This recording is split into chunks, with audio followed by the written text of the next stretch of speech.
Құрметті экранның арғы бетінде мені көріп отырған жұмысқа деген аштығы бар, ақшаға деген аштығы бар жас маман. Енді бұл жұмыс саған не береді? Бұл жұмыс саған өте көп ақша береді, білім береді. Сен дамушы ортада өте жақсы бағытта дамитын боласың. Ал енді қазіргі уақытта саған заказ керек және де көп ақша табу керек. Ол көп ақша табу үшін де саған көп заказ керек, көп заказ шығару үшін саған ол заказдың өзінің оңай шығатын жолы керек. Ол жолы, ол техникасы, ол әдісі, ол 4P деп айтылатын болады. Сол 4P-мен мен қазір саған қысқа нұсқа түсіндіретін боламын. Ал енді түсіндірмес бұрын, жалпы ең оңай заказың ол сенде лидтан шығатын болады. Ал лид сенің толыққанды наның, саған ақшаны беріп отырған, саған бүткіл нәрсенің жағдайында жасап беріп отырған ол клиент. Саған ақшаны не мен бермеймін, не роб бермейді, не директор бермейді, бухгалтер басқа адам бермейді. Сен тікелей лидтан алатын боласың. Енді бұл жерде 4P-да бірінші сенің білу керек нәрсең ол приветствие. Яғни приветствие кезінде сен клиентпен сөйлеспес бұрын жалпы заказ шығаруға асықпау керексің. Заказ шығаруға асықпай сен тек қана өзіңді бірінші қойып үлгеруің. Яғни бұл жерде сенің даусың. Клиент сен клиентті көрмейсіңдер, сендер бір-бірлерді тек қана елестетесіңдер. Даусың ортаңғы тоннан сәл ғана жоғары, сенімді түрде қатты бір эмоцияға берілмей, анық, әрбір сөзің, әрпің анық шығу керек, жалпы айтқанда. Кейінгі барып бұл жерде важность. Яғни, мысалға клиенттер хабарласқан, сен клиентке хабарласқан кезде клиент саған бағасы қанша деп қайта-қайта сенің қаныңды ішпес үшін сен важностьты қою керексің, яғни сенің тоның болу керек, тон доминанта, то есть тон доминанта, яғни басқарушы тон. Бағынушы тонда клиент болады, сен басқарушы тонда боласың. Қараңыз, Айгүл, мен сізге сол бағасын айту үшін хабарласып отырмын. Алдымен бірінші өзіңізбен танысып алайық. Есіміңіз кім, қай қаладансыз деген секілді нәрсені айтамыз. Өнімнің бағасы тікелей сіздің типкожаңызға, беттегі проблемаңызға байланысты тағайындалады деп, осы доминант тонды қойып, важностьты қойып, клиентке стоп қоя білу керекпіз. Егер де важность және де тон болмаған уақытта клиент сенен жоғары сөйлеп кетеді. Ал егер клиент сенен өзі жоғары ұстаса, анау айтқандай бір заказ негізінде шыға қоймайды. Сондықтан да сен өзіңді бірінші қойып үлгеруің, тон доминантада болуың және де бір харизмаң, энергияң, жалпы айтқанда дауыста болуы керек.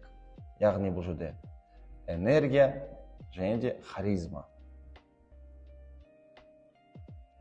Ең маңызды нәрсесі бұл жерде приветствие. Приветствие кезінде бастапқы 1-2 минуттың ішінде сен өзіңді қойып үлгеру керексің. Ал әрі қарай клиент саған өзінің потребностің, өзінің қажеттілігін береді. Яғни ол потребность. Клиент өзінің бірінші потребностін ол өзі айтып береді. Яғни менің кожам құрғақ, немесе менің кожам майлы деген секілді бір потребность берді. Соған байланысты келесі сұрақты қоямыз. Мысалы, кожам құрғақ деді, құрғақ кожаға байланысты. Қабыршықтану, шелушение жиі болып тұра ма? Әжімдер ерте түседі негізінде құрғақ кожаға. Қазір сізде әжімдеріңіз глубокий ма, әлде мимикалық әжімдер ма? Бала босанғаннан кейін қарадақтар бетіңізде бар ма? Ол қарадақтардың пайда болғанда қанша уақыт болды деген секілді сұрақтарды қою арқылы біз клиентті ашамыз. Потребность бұл 4P-ның ішінде мысалы ең маңызды нәрсесі, приветствиеден кейінгі маңызды нәрсесі осы. Клиенттің қажеттілігін біз толыққанды білуіміз керек. Және де соған қарай проблемасының решениесін береміз. Яғни сату дегенімізде сол ғой. Проблемасының решениесін беру, вот міне сату. Ал енді оның проблемасын осылайдан толыққанды біз алып, әрі қарай презентация жүргізетін боламыз.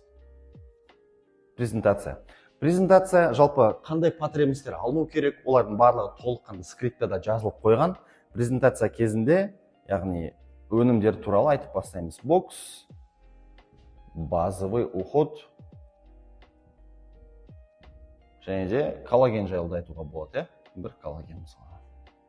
Коллаген жайлы өнімдер туралы айту керек. Кейін барып доставка туралы айтып бастаймыз бұл жерде. Және де косметолог маманнан толыққанды контроль.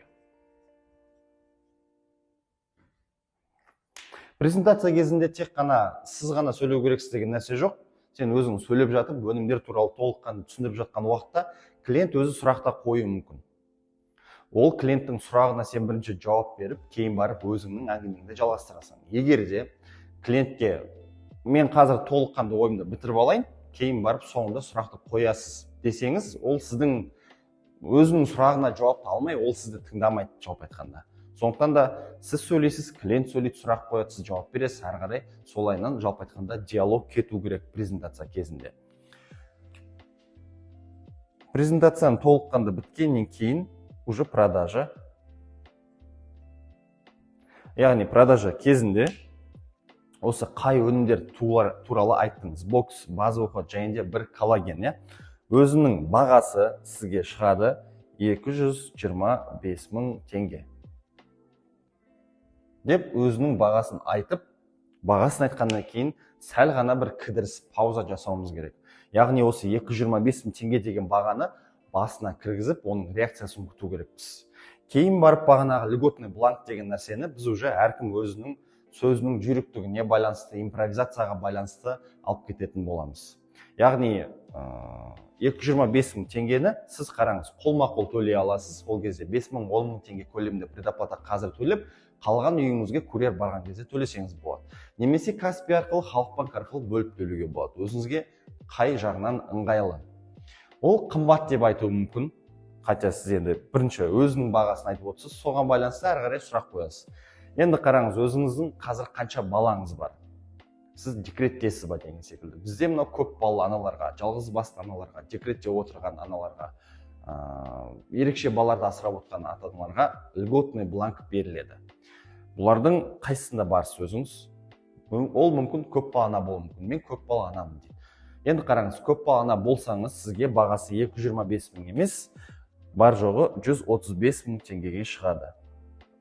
Бүгін тапсырыс берген уақытта. Ар жағында 90 мың теңгенің өзі не дегенменде бір әжептәуір көмек, мысалы, дұрыс па? 135 мың теңгені 12 айға бөлген уақытта өзіңізге бар жоғы қанша бір 11 мың теңгеден келу керек. Ал 225 мың теңгені 12 айға бөлген кезде бір 19 мың, 20 мың теңгеден келеді мысалға.